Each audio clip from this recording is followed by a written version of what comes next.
trading center at pinuntahan din natin ang palengke because ang nangyari, very gulat kami yung mga report na dahil sa pagtaas ng presyo ng diesel ay hindi na binababa ang mga gulay na galing dito sa mountain province, dito sa mga mountainous areas.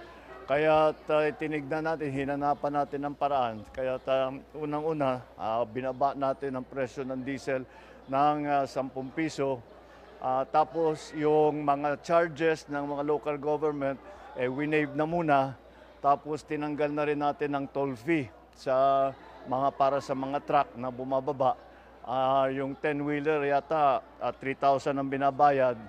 Yung 4-wheeler 1,000 ang binabayad. Ngayon hindi na sila kailangan magbayad for a short time hanggat matapos itong problema natin sa pagtaas ng presyo ng langis.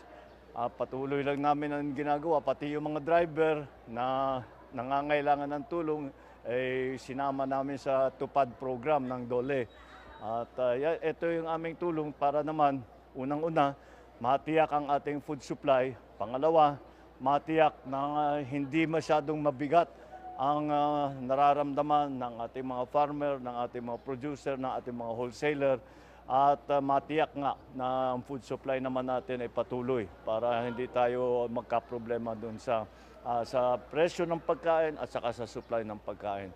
Mabuti naman at mukha namang dahil sa mga ating inisyatiba na ginawa ay mas nagkakaroon ngayon ng yung sistema ay umaandar na at patuloy naman ang ating mga initiative kung meron pa. Kaya mabuti at nakausap ko yung mga iba na nagtitinda rito para yung kanilang mga suggestion kung ano sa palagay nilang kailangan pang gawin. Kaya patuloy ang aming pag-aaral at patuloy ang aming pag-monitor para tiyakin na lahat ay makakaramdam ng tulong ng pamahalaan ngayon sa dinadaan natin na problema at sa krisis na naging bunga ng gera sa Middle East. Maraming salamat. Just like na, na mabigat.